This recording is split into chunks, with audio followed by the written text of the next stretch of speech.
Welcome, everybody. Good evening, and welcome to Big Nick, Big Leadership, because the world needs leaders. Thank you for tuning in. Today, you will be part of what I like to call Episode 7. Episode 7 is called The Cycle of Learning. Call this Dress Down Friday here at Big Nick, Big Leadership. Not wearing the crazy clothes, super nice. Well, I think it's actually the same shirt I wore last week, so doesn't matter. Anyway, here we have, basically, we are live. We are on Facebook. Let's see if we've got some friends. There are definitely, there's more than one. There's 2 people this week. Fantastic. All right. So we got some people tuning in on Facebook. Welcome to the party. And we'll get some people later on twitch.tv/DJ Big Nick. And anyway, so this is a good time to do the quick shout out of the week. Make sure that everybody knows how this is working. So over here we do have, let's take a look here on the sub page. Just want to make sure everybody who's watching, you do have the opportunity to subscribe to Big Nick Big Leadership on Facebook as well as on YouTube, so you can follow me and hit that little notification bell so that you can stay notified of when we go live. Basically, we aim to go live every Friday, 8 o'clock, between 8 and 8:30 Eastern time, in order to talk all things leadership. We are focusing especially on new leaders and people who are moving up in the world in terms of expanding their positions in leadership. How can I help? Well, trying to pass on my years and years and years of knowledge and experience of working with different leaders, creating leaders, being a leader myself, and the leadership never stops, whether it's in a family scenario or whether you're in a professional setting. So just want to give a shout out to all those leaders out there. We need you now more than ever. So tonight we are going to be talking about the cycle of learning. So what is the cycle of learning? Basically, I will go into it in just a minute. But let me just jump in here really quick, and I'll pull up the slides for this week. And so today's topic, the cycle of learning. So what the cycle of learning is, quickly just jump into it, is the process by which we integrate new information and it is accepted into a person's habitual experience. The ability also to apply new concepts and become fluid in their application. What does that mean? That's a lot of word salad there. To basically say your ability to learn a new skill or new thing and then apply it, but apply it effortlessly. The word fluid means that you're able to apply it without breaking your ability to deal with a situation fluidly and without it sort of being distracted and able to do it well and at a sort of highest level. Okay, so notes: every new thing that you learn, you will follow this. The process starts all over again. So let's say you would consider yourself a master of something. Now, if there are different definitions of mastery, this specific podcast this week isn't about mastering something. However, it is about learning, and as you achieve higher levels of learning, you are definitely going to then find that your skill level overall is increasing, and then eventually you could say, I have mastered a specific area. Okay, I think somewhere in the realm of something like 6,000 hours is what they consider to be mastery. So if we just do a really quick calculation here, let's see. So we're going to pull up 6,000 hours of doing a particular thing. Divide that 6,000 hours by how many hours are in a day. That's assuming you did that task 24 hours a day. So that's 250 days of repeating the same thing, of doing the same task. So if you do 250 days and you divide that by 7 days in a week, that's 35 weeks of doing nothing else but that thing. So if you can imagine it takes 6,000 hours to achieve mastery in a specific thing, how many things could you say over the course of my life, I am a master at that. I am like at the top of the top, all right? So perhaps you might say, well, geez, I must have done that in, playing soccer, or maybe I've done that in accounting or whatever it is. But you can obviously tell the difference between someone with little to no experience and someone with lots of experience in a particular area. However, each of those people are linked in the sense that they had to go through a learning process to reach that level, and it is a constant learning process. Number 2 on the notes of the cycle of learning is that the more you are aware of the process, the more you are aware of, of what is happening, the faster you can move through that process. So anytime you're going to learn a new skill, acquire a new ability, anytime you're going to hone in on your talents, every time you do that with mindfulness, you're going to be moving to the next phase a little bit faster, okay? So today, we're going to cover what is the cycle of learning. And again, it's a cycle because once you've completed it, you're just going to do it again for something else. It's amazing how that works. So, let me see if... Oh, I didn't click on the right thing. There we go.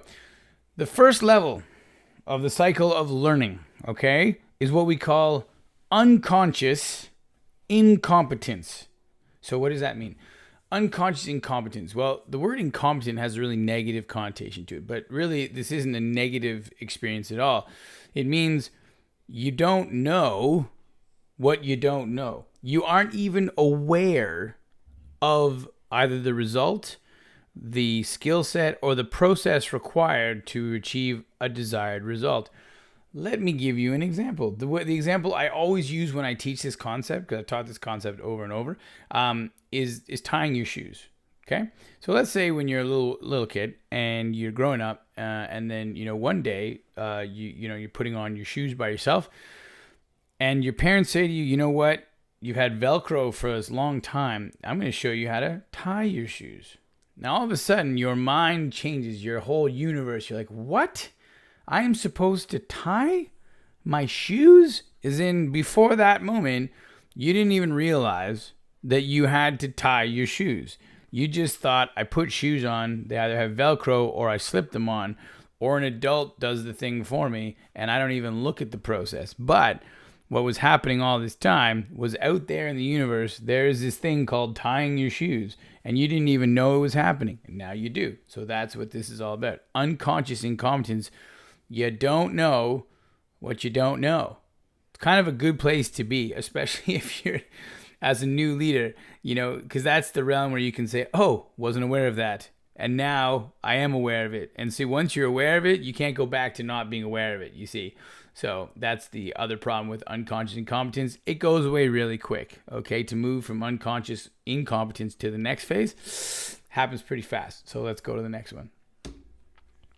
Conscious incompetence, as in you now know what you don't know.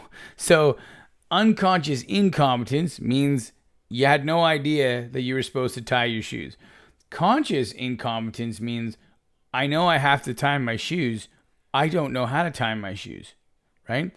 So what happens at that phase? Well, someone's going to teach you, right? Someone's going to show you. Someone gets the laces out, or you get one of those little card things, and they're like, look, you put the laces through here, and you tie it, and it'll do a little bunny hole in the loop.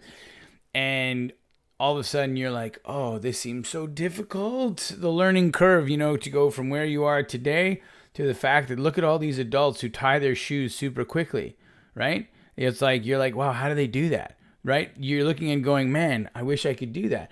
The distance seems so far. The learning curve is so steep. But it's because you are consciously incompetent. You are now aware of the fact that you don't know how to tie your shoes, okay? But then the next part is the exciting part. Conscious competence. So someone sits down with you and says, hey, let me show you how to tie your shoes. So, here's a little thing in the bunny hole, and then you pass the rabbit through the hole and thing. Okay, now you know. And then they say, let's practice. So what do? You get your shoelaces, and then you do your thing, you practice, and okay, and you don't get it. And then you practice, and then all of a sudden one day you're like, oh, I got it. And then they say, great. Now do that 7 bajillion more times so that you can really get to the point where we're going to get to our last point. But the point is, this phase, this conscious competence, is where you are practicing the skill set that you have just acquired over and over and over and over. okay, until you get to the final phase. Unconscious competence, as in now you don't even need to think about how to tie your shoes. Let me ask you out there, if you're watching this program, how many of you right now have to think about tying your shoes? As in you put the shoe on, and how many do you have to go, you put this thing and then make the little loop and another loop and the bunny goes through the hole and the thing. How many people have to do that? You don't do that. You just, boom. You can tie any shoe anywhere.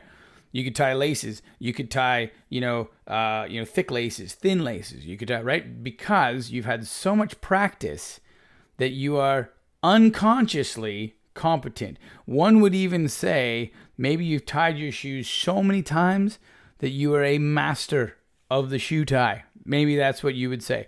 So to reach mastery, and again, this podcast is not about mastery, it's about learning. The idea is that the most important phases are the conscious incompetence and the conscious competence. As in, you first have to realize, you have to be mindful of the fact that you don't know everything about it. Then you have to learn how to do it and practice it. Those phases are where everything is super important. Unconscious incompetence, that happens all the time. You didn't know what you don't know. Now you know, so now you got to do it, right? That's the difference. Unconscious competence is the ultimate goal, but once you're there, you're going to basically do the cycle all over for something else. And the interesting part is, as you are mindful of this process, new things will open up to you over and over. I will give you another example. I'll give you a real example that applies to me. So in my previous career in the fitness industry, I was doing a lot of hands-on teaching and that sort of thing. And then in my current role, I find myself in logistics, and I'm actually driving big trucks, right? So the interesting part of that is that when I started driving the truck, it was very nerve-wracking, right? You're trying to make sure you turn correctly. I'm trying to make sure that I, if I have to go into, a busy street, how am I too wide to fit there? All of these things that I had to really think about. But what I want to focus on is the fact that once you become unconsciously competent with a skill, a new one will pop up that you then have to integrate. So what I'm going to talk about, which, in the world of trucking, is the use of the mirrors on the side of the truck. So at the beginning, right, I was using the mirrors to lane change, to do those things as I was taught, and to turn the corner like everybody would explain to you. When you're turning, you got to look in your mirrors to make sure that you're not clipping the corners and those kind of things. But it just sort of clicked that as I was feeling comfortable with my sort of driving on the road part, when I had to reverse, I was having a lot of difficulty because the mirror situation wasn't clicking for me. And one day I looked and I went, wait a second, the bottom mirror is sort of the wide angle and the top mirror is the close-up, is like sort of a magnified version of the back of my truck. This might be boring for you. The point is, what I'm saying is I couldn't get to that level to start practicing that until I had used the mirrors in multiple other scenarios in sort of quote-unquote regular situations where I wasn't backing up, but I was driving forward. So the point is, until I reached a level of unconscious competence with making regular turns, only then was I able to start with the conscious incompetence and conscious competence of reversing and doing turns. Does that make sense? Hopefully that is, I'm trying to paint a picture here that once you integrate an unconsciously competent a skill into your awareness, once you become sort of very comfortable and not consciously thinking about a certain skill, then another skill will present itself to which you then use that opportunity to be mindful of the process and increase your conscious competence by practicing. I hope that was clear. The point is, every time you learn a new skill, you're going to be following this type of process, okay? Once again, to just go back and make sure everyone's clear, you start by not knowing what you don't know, right? Then you know what you don't know, but you got to actually figure out what it is that you have to do to get from A to B. Then you're going to practice, and then once you've done it a bajillion times, it becomes second nature. That's maybe a better way to put it, the second nature of things, okay? To achieve mastery, you're looking at 6,000 hours of doing that thing. Okay. So I am long ways a master from basically everything I'm doing in my life. Maybe I could say teaching a handstand. I am a master. I believe I have earned over 6,000 hours of teaching handstands. But there's many other things that I cannot say I am a master of. Driving trucks, I am not a master of. However, I am consciously competenting my way through that and learning. It's very interesting. Okay. So let us break this down to Big Nick's. Uh-oh, it's tea time. Hold on, everybody. Big Nick's bottom line when it comes to the cycle of learning. Okay. Big Nick's bottom line. Number one, the growth mindset is more important than the initial results. Not long-term and ultimate results, but the initial results. Why? Because it's more important that you stay focused on conscious incompetence than conscious competence in order to then start getting real results. Okay? So as in, it's more important that you stay focused on how can I improve than, the fact that I have to sort of hit the bullseye every time. Okay? Growth mindset. Next. This is more of one of those cheesy things. Focus on progress, not perfection, okay? Because perfection means that you are expecting the outcome to be 100% what you're looking for. Not necessarily going to happen on a regular basis. But what you do want to say is that was better than last time. If you're thinking about, let's say you're going back to the tying your shoes example, okay? The first time you tie your shoe, you're like, I did it. And then the next time you might stumble again. Why? Because you haven't fully integrated. It's not unconsciously competent. So just after one time doesn't mean you're a master, right? So it's important that you're thinking, okay, I'm going to do it again, and this time I'm going to do it a little faster. Okay, I'm going to do it a little faster. I'm going to do it with better quality. So again, the over time and experience, your progression is more important than your perfection. Okay. Very rarely are we going to be perfect all the time, but we certainly can progress all the time. Okay, so put that in your pocket. Next one. This is actually from my buddy Bryn, who was celebrating his birthday last episode. Shout out to Bryn. This is something he said to me when he was teaching me how to play StarCraft. If anyone is familiar with StarCraft, RTS, great game. Love it. Just I suck at it. But what I remember from that experience was he would say, it's not practice that makes perfect. It's perfect practice that makes perfect. What does that mean? It means that your practice is targeted. It means that your skill development should be focused on what it is you're trying to improve on. So for example, if we take his example from StarCraft, I remember learning how to sort of build troops. And his whole thing was, you have to make sure you're always mining enough resources. I'm not going to do this justice, but the point is you're always getting enough resources so that you can get enough troops. So he was saying, look, if you don't do anything else right now, focus on getting enough resources. Okay, so that's what I did. Did I win the battle? No. But was I learning how to produce troops faster? Was I learning how to produce a better quality troop?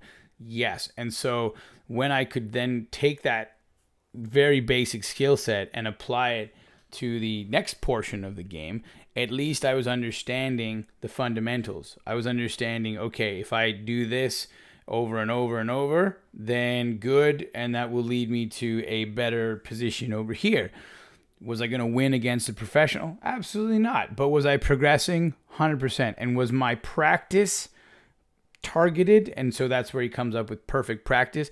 As in, conscious competence means you have to mindfully be applying the interest in building that skill set.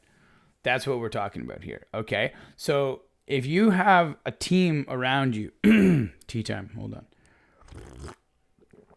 Okay.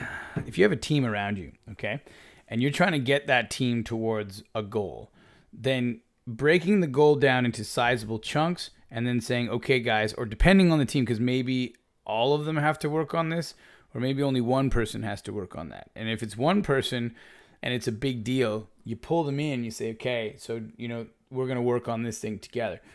If it's the whole team and you're going to address sort of a general issue, you're going to say, okay, this is our goal, guys. Our scores are at, say, 7 out of 10. Let's get our scores to 8 out of 10. And here's how we're going to do that. Let's focus on these very key points. Now, you can't give people 100 million things to focus on because you're going to get lost in translation and then they're going to do nothing, right? A confused mind won't do anything. So what you want to do is say, look, if we're going to get our scores from 7 out of 10 to 8 out of 10, what we need to focus on, I don't know, make it up. We need to focus on making sure that the washrooms are clean every half hour. That's it. That's our goal this week or today or the next 3 days. I want the washrooms cleaned every half hour. Can we do that? How are we going to do that? Who's going to focus on that? What's the plan? But the point is, then we are targeted, we are focused, and we are going on to practice the conscious competence. Then once we've integrated that skill and it looks like it's second nature and you don't need to sort of micromanage that, then you can move on to something else. But if you don't effectively move through the conscious competence into unconscious competence, and then you have this sort of mastery of the skill, if you don't move through that, then what's going to happen is you're going to get the the conscious incompetence. They know they're not doing it right. They know they're not doing it on time. They're not doing it to the standard, but they don't care, right? You got to manage the process all the way through. I'm doing this because it's like the cycle, right? You're starting with, I don't know what I don't know, but now we do know what we don't know, and we've got to work all the way through until we get to that level where we've integrated that skill. I hope that makes sense. Okay, so here it is. Let me wrap this thing up for you. Be in a constant state of conscious competence, as in, a better way to put this is be in a constant state of mindful progression. What can I do better? What went well? You can apply that to your leadership style. You can apply that to your daily practice in your job, whatever it is that the job you're doing is. You can apply that in your home life. You can apply that in, your video gaming. You can apply that to your hobbies, right?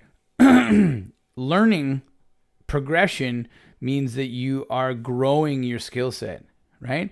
And so I just challenge you that when you are going through your daily experience, whether it's at work or at school or it's at, in a leadership position or with your family, you're asking yourself, what am I working on improving? And don't make it a list of 25 things.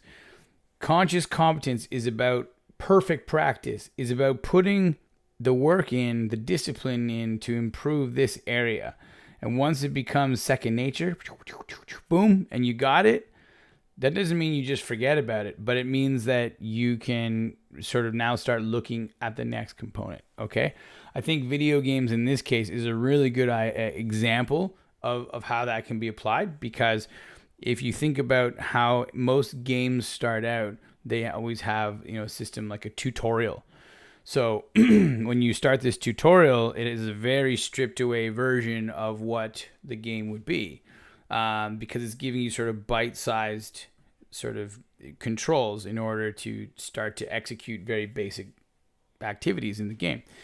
And then as your skill level progresses, you unlock additional tools and additional resources. But if we just gave you all those at the beginning, would you even use half of those? I think that's the other part. Conscious competence is that you can only handle what you can handle at the time. You can only deal with what you've integrated and what you know. So if we push it too far, too fast, or give you too much to think about or too many tools, then all the tools get thrown away and the person will just do whatever they're used to doing. And when it comes to you trying to create a culture of excellence, the problem is you got to make sure that everybody is rising up, but they only rise when they can, think of stairs. They've got to step up the stairs. You're not just going to jump from 0 to 1,000. Okay. So quick review: unconscious incompetence. We don't know what we don't know. Conscious incompetence. We know what we don't know. We know we suck at this thing. Well, we got to improve on it. Conscious competence. We're working on it. We're getting better.